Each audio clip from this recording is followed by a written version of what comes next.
Morning everyone, সবাইকে অনেক ভালোবাসা ও স্বাগত জানিয়ে আজকে একটা নতুন ব্লগ স্টার্ট করছি। আজকে হচ্ছে সানডে, আর সকাল সকাল চিকেন নিয়ে চলে এসেছি। আজকে আগের দিন আর চিকেন নিয়ে আসিনি, সকালবেলাতে বেরিয়েছিল হাটে, তো তখনই চিকেন নিয়ে এসেছি। তো আজকে জাস্ট চিকেন আর ভাত করবো, এটাই প্ল্যান। তো যাই হোক, আমি তোমাদেরকে সানডেতে ব্লগ বানিয়েছি, কিন্তু ব্লগের ভয়েস আমি কবে দিচ্ছিলাম, আজকে বুধবার, সরি মঙ্গলবার আমি ভয়েস দিচ্ছি। তবে গিয়ে আমি বুধবার কালকে সকালে, আগামী সকালে মানে কালকে সকালে আমি পোস্ট করব। তো যাই হোক, সবাই তোমরা কেমন আছো? আমার খুব ভালো লাগছে যে তোমরা যারা নতুন সদস্য আমার চ্যানেলে, তাদেরকে অনেক সবাই ভালোবাসা, তোমাদের সাপোর্ট, তোমাদের ভালোবাসা সত্যি, তোমাদের ব্লেসিংস সত্যি খুব দরকার, খুব প্রয়োজন। কারণ সব কিছু সামলে তবুও চ্যানেলে আমি ব্লগ পোস্ট করছি, আমার জন্য সত্যি খুবই টাফ, তবুও আমি চেষ্টা করছি। তারপর এই যে ব্লগ করতেও পারছি, হয়তো টাইমলি আমি পোস্ট করতে পারছি না, তার জন্য সবাইকে অনেক সরি।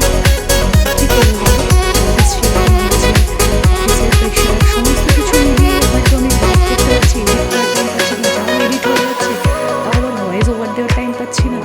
তো এই সমস্ত কিছু করে উঠতে সত্যি বিশ্বাস করো খুব টাফ হয়ে যাচ্ছে আমার জন্য। তাই জন্য তোমরা যারা তারপরেও আমার পাশে আছো, আমাকে সাপোর্ট করছে, আমার ব্লগ দেখছো, তাই তোমাদের সবাইকে অনেক ধন্যবাদ। তো আজকে সকালবেলা সানডেতে আমি গুছিয়ে কাজ নিয়ে বসেছি, কারণ সত্যি কথা বলতে ঘর অনেক দিন গোছানো হয়নি, জাস্ট লন্ডভন্ড হয়ে রয়েছে। আলমারিটা তো তাও কয়েকদিন আগে গুছিয়েছি, তবুও লন্ডভন্ড হয়ে গেছে। আমার রেগুলার ইউজের যে জামা কাপড়, যেগুলো আমি রেগুলারলি পরে যাই অফিস, সেইগুলো একদম লন্ডভন্ড হয়ে গেছে। ওগুলো গোছানোর আজকে টাইম হলে ডেফিনেটলি করবো। আর আজকে ব্লগটা আমি পুরো করছি না, মানে আজকে এত কাজ আছে, এবং আজকে দুপুরবেলা ব্লগটা ছিল না, এন্টায়ার ডে ব্লগ আমি করছি না। এই দুপুরবেলা ব্লগ করতে গিয়ে আজকে রীতিমতো 15 মিনিটের ব্লগ হয়ে গেল। সেই জন্য আমি আরও এক্সটেন্ড করি। জানি না ব্লগ দেবো, ওগুলো লোকে দেখে না, এগুলো ছোটোখাটো ব্লগই ঠিক আছে। আর তোমাদেরকে তো আমি সেভাবে কাজ দেখাতে পারি না, কারণ ওনাদের অফিস থাকে, টুকটাক যা ভিডিও করি সেই হিসেবেই দিই। অফিস যাওয়া, অফিস থেকে ফেরা, এইসবই টুকটাক, একেবারে কোনো কাজ দিই না। আজকে তোমাদের সাথে শেয়ার করবো আমার সারাদিনের অনেক কী কাজ। তো চিকেনটা সকালবেলা ম্যারিনেট করে রেখেছি, রেখে কিচেনটা ক্লিন করে নিচ্ছি, বাসন যা ছিল সমস্ত বাসন মাজলাম। আজকে আমাদের এই যে অ্যাকোয়ারিয়ামের পাশের এই জায়গাটা, এই জায়গাটাকে পরিষ্কার করতে হবে, কারণ এই জায়গাটা জল ফল চেঞ্জ করে দেওয়ার পরে পুরো একদম বাজে অবস্থা হয়ে গেছে, কসমেটিক্সগুলো, ওদের জায়গা সব এলোমেলো হয়ে গেছে। তো সমস্ত জায়গাগুলো পরিষ্কার করবো, রান্নাঘর পরিষ্কার করার আছে। তারপর প্রচুর জামা কাপড় পরেছে, সেই জামা কাপড়গুলো আমি সকালবেলা উঠেই ভিজিয়ে দিয়েছি, সেগুলো কাচবো। তারপর তো এন্ডে রয়েছে রান্না করা। এরপর তোমরা বলো, 4টে 4:30টার সময় আমি যদি এখন খেতে যাই, আমি আর কখন নিজের জন্য সময় বার করে কিছু করব? না একটু হেয়ার কালার করতে পারি, না একটু স্কিন কেয়ার করতে পারি, কিছুই করতে পারি না। সমস্ত কিছু মানে চোখের তলা ডার্ক সার্কেল পড়ে গেছে, স্কিনে র্যাশ বেরিয়ে গেছে, পায়ে ট্যান পড়ে গেছে, হাতে ট্যান পড়ে গেছে। এগুলোর জন্য যে কিছু করব একদম সময় পাচ্ছি না। কি করা যাবে, নিয়েছি আমি, মানে স্বইচ্ছায় আমি চাকরি করতে গেছি, তো সব কিছু সামলে তো ডেফিনেটলি নিজের জন্য তো সময় হবেই না। কিন্তু তবুও আমি এই লাইফটা এনজয় করছি, জানো তো। কেননা ব্যস্ত থাকাটা খুব দরকার, কারণ আমি ঘরে যতদিন ছিলাম, আমি বলতে পারো তোমরা একটু একটু করে ডিপ্রেশনের মধ্যে চলে গেছিলাম। কারণ অত বড় একটা অপারেশন, অত বড় একটা অ্যাক্সিডেন্ট আমার লাইফে হওয়ার পরে আমি সত্যি কথা বলছি, আমার লাইফে আমি কোনো হোপ দেখতে পাচ্ছিলাম না। কারণ আমার ওই একটা জায়গাতে গিয়ে মাথায় স্টাক করে গেছিলো যে হয়তো ইন ফিউচার আমি আর কোনোদিনও মা হতে পারবো না, ইন ফিউচার ফ্যামিলি প্ল্যানিং করতে পারবো না, বা কেন হলো আমার সাথে, এটা আমার কী দোষ। সবসময় একটা কোশ্চেন মার্ক তুলতাম আমি নিজের উপরে, যে I am not able to conceive, naturally conceive. তো এই পার্টিকুলার এই জিনিসগুলোই আমার মাথার মধ্যে ঘুরতো, আর অলওয়েজ আমি নিজেকে কোশ্চেন করতাম, ওয়াই মি করে। তো আজকে হয়তো মাদার্স ডে, মানে আমি যেদিন ব্লগটা করছি সানডেতে, আজকে হয়তো মাদার্স ডে।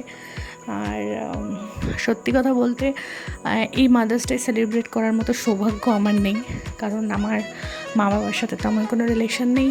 আর খুব ছোটোবেলা থেকেই আমি বলতে পারো ওই মায়ের ভালোবাসাটা থেকে বঞ্চিত।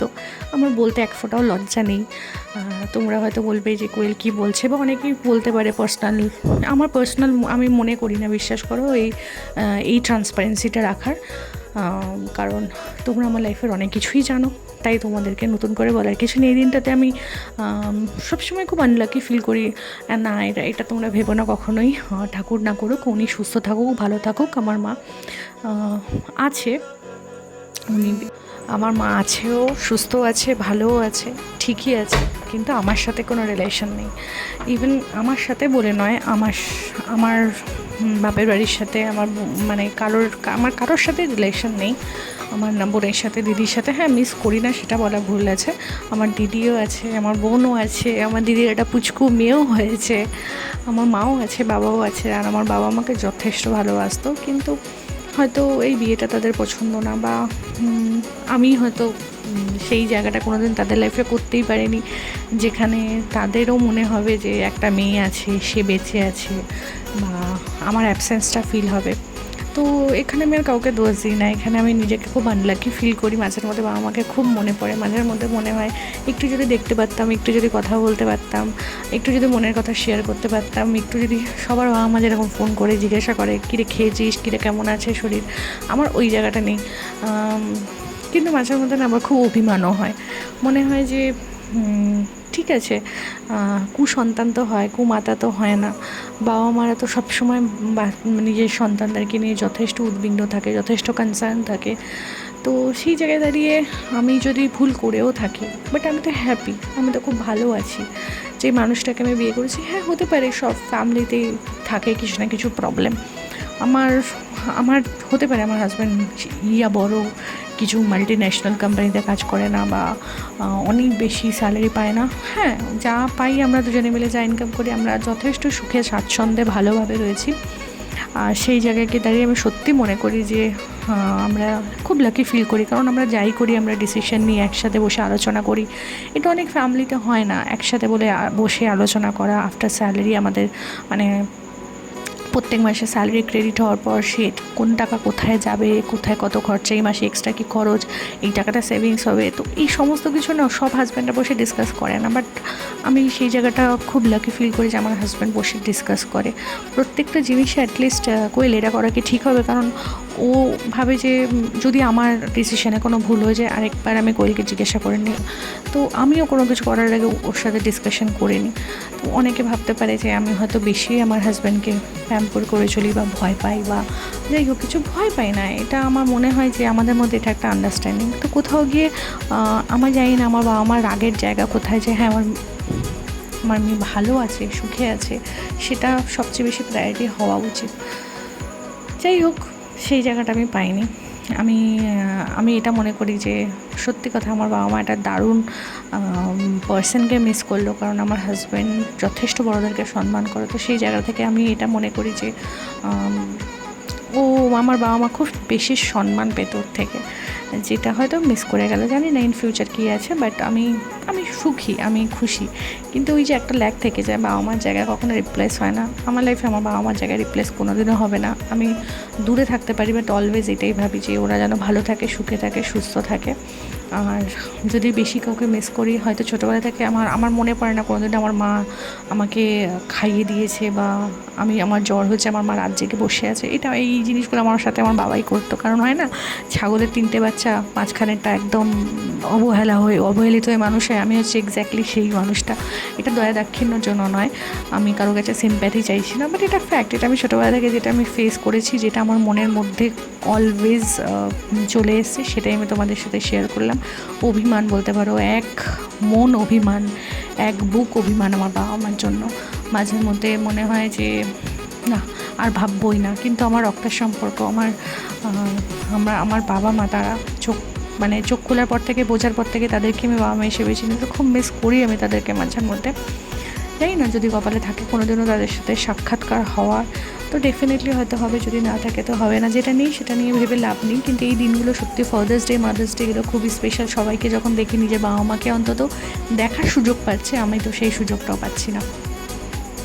কী করবো বলো, কিছু করার নেই।